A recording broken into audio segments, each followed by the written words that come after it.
You know, my dad was such a tyrant and a drunken psycho.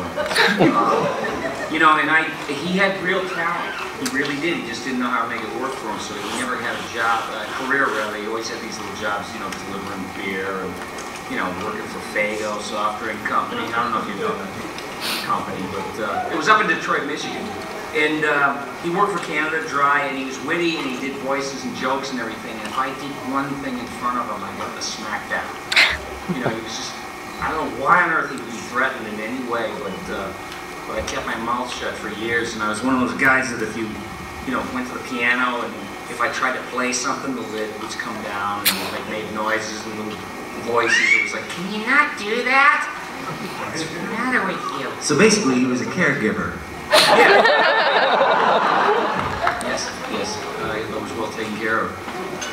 But he was, you know, he had talent. But I started playing in bands. I got the music really early, and I'd be playing. Back in those days, the amp thing wasn't sewn up like it is now. You know, like old cars would always break, and cars don't much break now. But amps would blow up on stage while you were playing them. And guitar strings would break them. They didn't have such thing as roadies. I know I'm going way back, but not a local band. I thought they were supposed to blow up. Your manager, time for new management. So anyway, this thing would happen to me on stage, and I didn't know what to do. I'd be so embarrassed, and somebody would grab the guitar and try to restring it because I didn't know how to do that either. I was virtually useless. And but I would start. He plays the hell out of it. But I was starting to screw around on stage, and I think that's where a lot of stuff came from. Just doing other singers like Del Shannon and Roy Orbison, and you know, anybody that was on the cool list. Beatles, you know, Beach Boys. I had my little fortress of heroes, but yeah, I would mess around on stage. I would wind up doing like Dolly Parton impressions. You know, I had a whole bunch of props on stage. You know, I stuffed this T-shirt full, you know. And she had a song called "Here You Come Again," and I sang "Here They Come Again," and it was all tasteless, you know. I was about to find a blouse to fit me.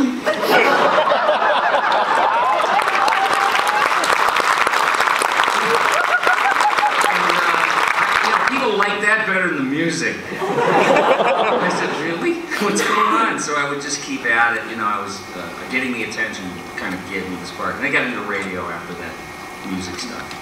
You know, and radio was a good launch pad because you had to come in every morning and, you know, fill a piece of paper full of witty little things to say and do, and then it was gone at 10 a.m. You know, thousands of people had heard it, and you had to think up something new the very next day. At 6 a.m. it was just like a comedy vampire. You know, it was everything. You had to find refillables, otherwise you were dead trying to create something organic and original every morning. And I was also hungover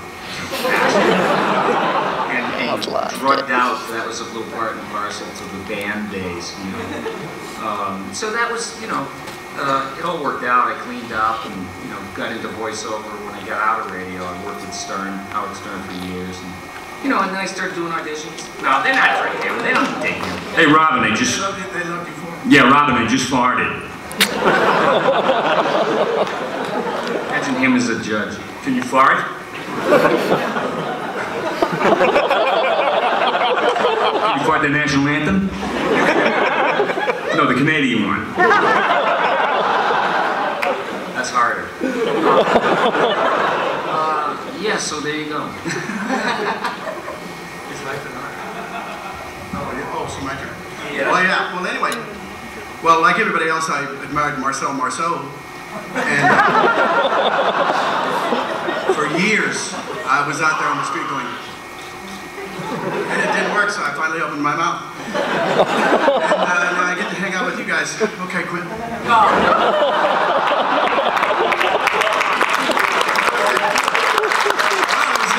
You're pulling out on the street, pulling an imaginary dick? I thought it was at the time. No, I was like a lot of us, I was the annoying kid in the class, you know, that, you know, I'd be, we don't have any dolphins here in St. Columbia. maybe you should take you and your little dolphin should go down to the principal's office. What do you think about that? Well, they like me now. Monkey Hour turned into a career, and you know, I was always in plays as a kid, and instead of being the prince, I'd want to be the wizard because he seemed like he was having more fun in the cave. And you know, and I guess I was accidentally preparing for this panel actually right here.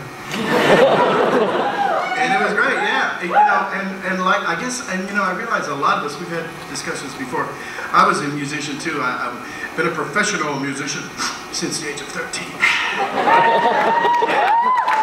why? Because I got $10 to play at a dance. I played drums and sang, and ergo, I was a professional. You can probably tell. But anyway, you know, the singing and everything, just it was all the stuff that I would do in the shower for free. And then I found out somebody will pay you. I'm not stupid.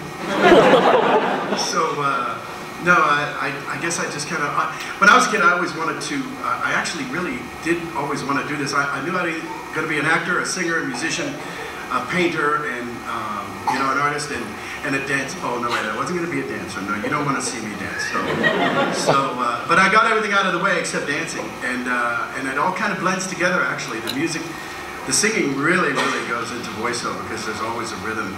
I mean, I'll hear, you know, different things. And every now and then you have to do an impression or maybe do a looping job for somebody.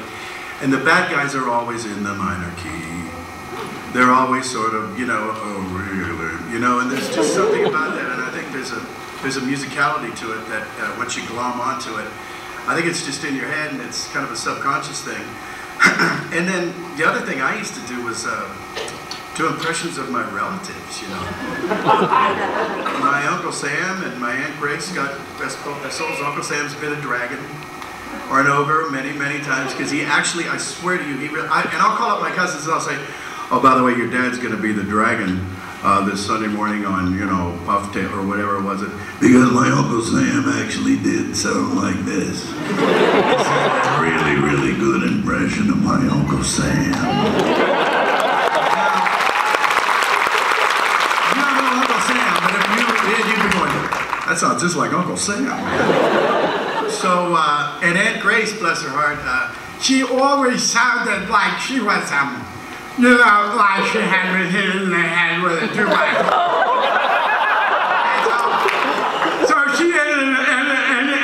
So I would use her for a boxer or something like that. And if you do an impression of, really good impression of people that nobody knows, it's a character. And if you do a really bad impression of somebody that everybody knows, it's a character too. If you do the worst John Wayne in the world and it doesn't sound a bit like John Wayne, you got yourself a free cowboy. So, you know, what can I say? For God's sake, don't tell anybody this. This is really top-notch secret stuff. And no, and then for me, I made a demo tape in '84. And I was working at a video depot in Anaheim Hills, California. And one of the guys who came there was a B-movie horror, really bad movie maker, and he was the only person I knew who was in big-time showbiz. So I gave him my demo, and he said, I don't care. And he handed it to a guy named Don Bluth, who was very gracious. And, I don't know who he was at the time, but apparently he's doing rather well too, you know. So one of his people called me up and he said, well, you know, you don't stink. But I'm not doing anything, I'll save your tape. He actually did, like 3 weeks later, this great guy, Frank Brandt, and Caroline Hay with Left Coast Productions called me up and said, well, you don't stink. Would you like to come audition for this thing? They were doing Dumbo Circus. It was right when Disney Channel was first started. Actually, there wasn't much cable out there at that point, I don't think, across the board. But anyway, they were just starting up and they needed programming, so they ended up doing 120 Dumbo Circuses as Lionel Dumbo's little pal. It was, you know, it was kind of people in costumes, and I was supposed to be Timothy. Remember Timothy from Dumbo? But he was a mouse, so they made him a lion. And by the time we got done doing that, ended up all done. You know, I had by the time we were done, I had an agent and I was doing TV spots and radio spots. And I was legit, I was in the union and hi everyone, thank you so much.